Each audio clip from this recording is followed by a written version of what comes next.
तो हेलो दोस्तों, welcome back to my YouTube channel. तो इस वीडियो में हम 24 मार्च की फर्स्ट शिफ्ट कंप्लीट एनालिसिस करेंगे। ठीक है, तो इसमें क्या करते हैं, हम पहले टॉपिक बताते हैं कि कौन से टॉपिक से क्वेश्चन पूछा गया है, फिर उसका प्रश्न बताएंगे, फिर उसका आंसर बताएंगे। ठीक है, फिर अदर इंपॉर्टेंट फैक्ट में वो प्रश्न बताने का प्रयास करेंगे जो आने वाले एग्जाम में आपको 2 से 3 नंबर आसानी से दे सकता है।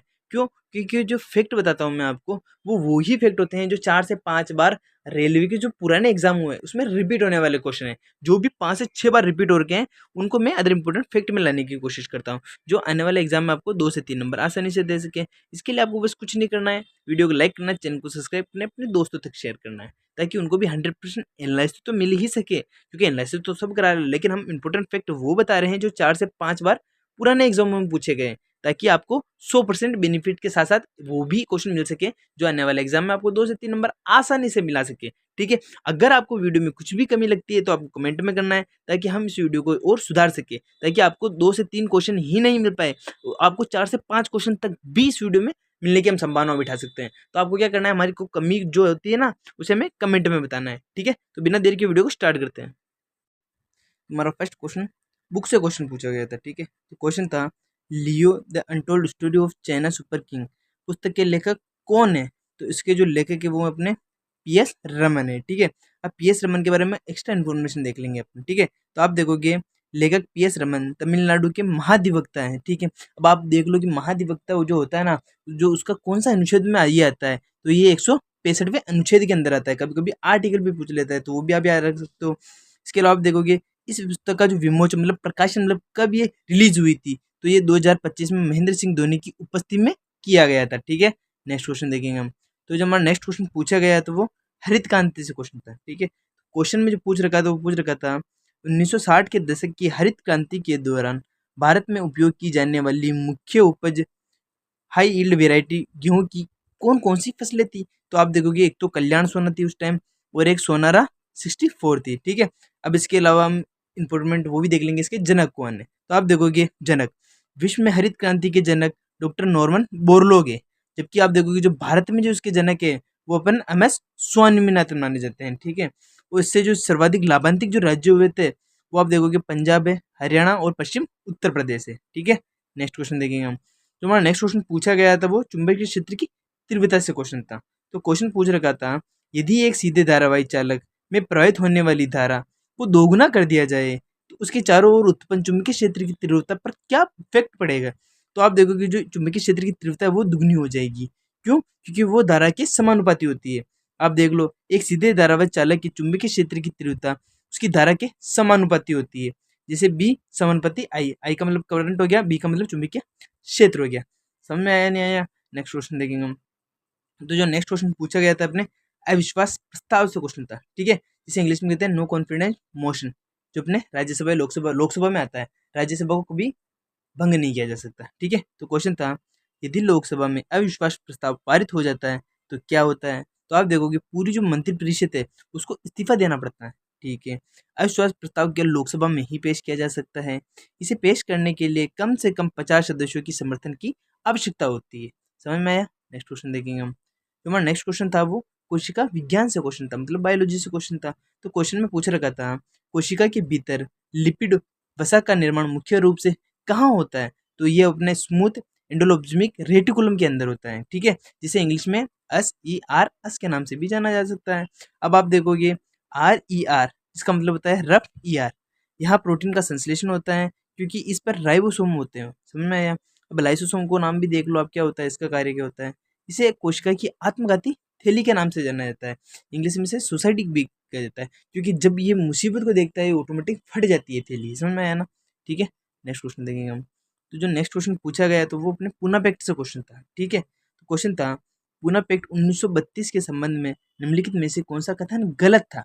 तो इसके जो फैक्ट बन सकते हैं वो तो मैंने बता रखे हैं। अगर इसके अलावा कोई गलत फैक्ट रहता है तो आप पहचान सकते हो। तो आप देखोगे BR अम्बेडकर ने इस पर हस्ताक्षर करने से मना कर दिया था। ये इसका गलत क्वेश्चन पूछ रखा था। जबकि आप देखोगे सही तथ्य देख लो आप, यह समझौता महात्मा गांधी और BR अम्बेडकर के मध्य हुआ था। पहला ये हो गया। यहाँ यह यरवदा जेल पुणे में हुआ था, जो यरवदा सेंट्रल जेल है ना पुणे, वहां पर हुआ था। ठीक है, इसके तहत जो दलित वर्ग के लिए आरक्षित सीटों की संख्या 71 से बढ़ाकर 148 कर दी गई थी। ठीक है, जो ये 3 इंपोर्टेंट फैक्ट पूछे गए थे और गलत वाला ये दे रखा था। समझ में आया? नेक्स्ट क्वेश्चन देखेंगे हम।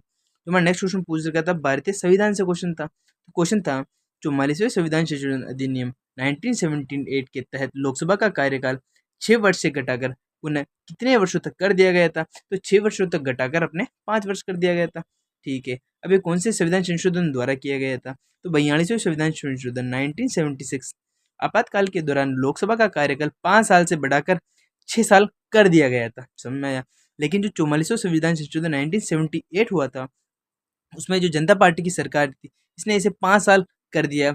इससे संपत्ति के अधिकार को मौलिक अधिकार की सूची से हटाकर कानूनी अधिकार की सूची में भी डाल दिया गया था। जो 44वां विधान संशोधन हुआ था, उसमें 2 कार्य किए गए थे। जो वो लोकसभा की जो कार्यकाल होता है ना, उसे 6 से 5 साल कर दिया गया था, फर्स्ट कोई कार्य। और जो संपत्ति का अधिकार, जो पहले कानूनी अधिकार था, जो मौलिक अधिकार था कि अपनी इच्छा होगी तो ही हम सरकार को जमीन देंगे, उससे कानूनी अधिकार में डाल दिया गया था। समझ में आया? नेक्स्ट क्वेश्चन देखेंगे हम। जो हमारा नेक्स्ट क्वेश्चन पूछा गया था वो परमाणु संरचना से क्वेश्चन था। तो क्वेश्चन था किसी तत्व की परमाणु संख्या मुख्य रूप से किस पर निर्धारित की होती है? तो प्रोटॉन की संख्या पर निर्धारित होती है। समझ में आया? परमाणु क्रमांक J नाभिकों में मौजूद प्रोटीन की संख्या पर डिपेंड करता है, जबकि वो जो द्रव्यमान संख्या है वो प्रोटॉन व न्यूट्रॉनों की कुल संख्या का योग होता है, जिसे कहते हैं A बराबर P+1 हो गया। एक उदासीन परमाणु में इलेक्ट्रॉनों की संख्या B प्रोटॉनों के बराबर होती है, लेकिन परमाणु संख्या की परिभाषा केवल प्रोटॉनों के आधार पर दी जाती है। समझ में आया? नेक्स्ट क्वेश्चन देखेंगे हम। जो नेक्स्ट क्वेश्चन पूछा गया तो वो इलेक्ट्रिसिटी से क्वेश्चन था। तो क्वेश्चन था यदि 1 एम्पियर की रीडिंग अचानक बढ़ जाती है तो इसका संभावित कारण क्या होता है? तो इसका संभावित कारण होता है प्रतिरोध कम हो गया, क्योंकि आप देखोगे जो ओम का नियम है वो V बराबर IR होता है, जिसमें I का मतलब तो धारा हो गया, R का मतलब रेजिस्टेंस होता है, जो एक दूसरे के व्युत्क्रमानुपाती होते हैं। यदि प्रतिरोध कम होता है तो करंट बढ़ जाएगा। समझ में आया नहीं आया? क्योंकि आप देखोगे इस फॉर्मूले को हम खोल के देंगे तो आई देखेंगे तो आप देखोगे V बराबर R होगा, अगर ये घटेगा तो ये बढ़ेगा। समझ में आया? नेक्स्ट क्वेश्चन देखेंगे हम। जो हमारा नेक्स्ट क्वेश्चन हमारे सामान्य विज्ञान से क्वेश्चन था, मतलब करंट से क्वेश्चन था। तो क्वेश्चन था अक्टूबर 2024 में प्रकाशित वैश्विक भूखमरी सूचकांक, जिसे ग्लोबल हंड्रेड इंडेक्स कहते हैं, 2024 में भारत कुल कितने देशों में 105वें स्थान पे था? तो आप देखोगे 127 में से 105वें स्थान पर था, लेकिन उन्होंने 2024 की रैंकिंग पूछ रखी है। अगर 2025 की रैंकिंग पूछता तो वो अभी 102 पर है। समझ में आया?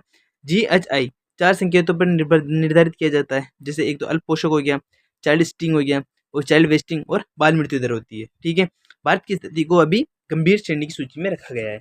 समझ में आया नहीं आया? नेक्स्ट क्वेश्चन देखेंगे हम।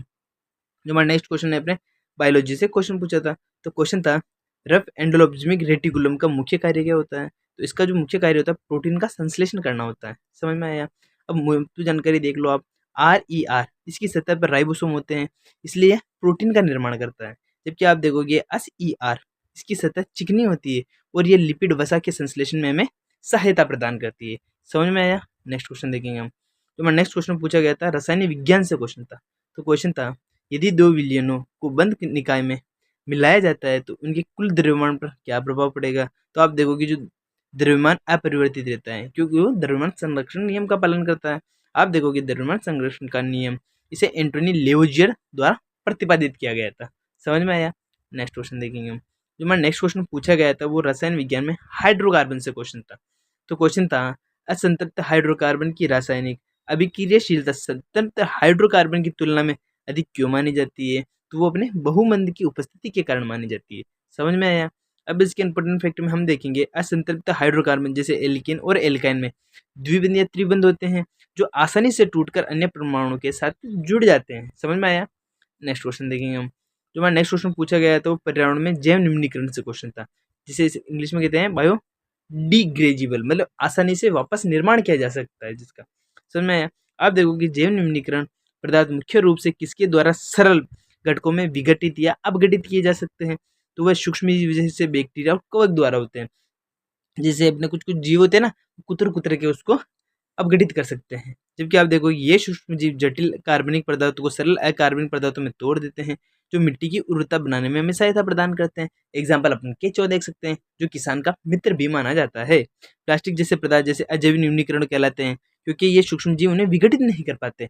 इसलिए तो अपन जो सरकार है वो हमेशा प्लास्टिक को कम यूज करने की सलाह देती है, क्योंकि इसे वापस रिप्रोड्यूस नहीं किया जा सकता। क्यों? क्योंकि एक बार जब प्रकृति में आ जाती है, इसे अगर रिप्रोड्यूस करना चाहते हैं तो इसे जलाना पड़ता है, जिससे कार्बन निकलता है जो पर्यावरण में प्रदूषण फैलाता है। इसलिए ये नेव जिम्नीकरण माना जाता है। समझ में आया? नेक्स्ट क्वेश्चन देखेंगे हम। जो हमारा नेक्स्ट क्वेश्चन था चिकित्सा तकनीक में रक्तचाप से क्वेश्चन था। तो क्वेश्चन जो हमारा पूछा गया था वो पूछा गया था रक्तचाप मापने के लिए ओसियोमेट्रिक पद्धति का प्रयोग मुख्य रूप से क्यों किया जाता है। तो आप देखोगे क्योंकि इसमें स्टेथोस्कोप की आवश्यकता नहीं होती, ये स्वचालित उपकरणों के लिए उपयुक्त मानी जाती है। समझ में आया। डिजिटल ब्लड प्रेशर मशीनें जैसे इन तकनीकों का उपयोग करती है जो ध्वनि की दीवारों में होने वाले कंपन को मापती है। समझ में आया। नेक्स्ट क्वेश्चन देखेंगे हम। हमारा नेक्स्ट क्वेश्चन पूछा गया था वो वनस्पति विज्ञान में उत्तक से क्वेश्चन था। तो क्वेश्चन था पौधों में जल और खनिजों को ऊपर की ओर संवहन मुख्य रूप से किसकी सहायता से होता है। तो ये अपने जाइलम की सहायता से होता है। जैसे जाइलम जैसे जल, वैसे फ्लोएम वैसे फल वो हो गया फूड हो गया। समझ में आया। जाइलम क्या कार्य करता है, ये जड़ों से पानी और पोषक तत्वों को पंक्ति तक पहुंचाने का कार्य करता है। जबकि जो फ्लोएम होता है वो पत्तियों द्वारा बनाए गए भोजन जैसे चीनी को पौधों के अन्य भागों तक पहुंचाने का कार्य करता है। समझ में आया। नेक्स्ट क्वेश्चन देखेंगे हम। जो हमारा नेक्स्ट क्वेश्चन हमारे भौतिकी में कार्य से क्वेश्चन था। तो क्वेश्चन था यदि कोई व्यक्ति एक स्थिर दीवार को धक्का देता है लेकिन दीवार द्वारा अपनी जगह से बिल्कुल नहीं हिलती है तो भौतिकी के अनुसार किया गया कार्य क्या होगा। तो किया गया कार्य शून्य होगा। आप देखोगे भौतिकी में जो कार्य का सूत्र होता है वर्क बराबर फोर्स इंटू डिस्प्लेसमेंट होता है। अगर डिस्प्लेसमेंट ही जीरो होगा तो किसी को भी जीरो से गिनो, आंसर क्या आएगा जीरो, इसलिए किया गया कार्य जीरो होता है।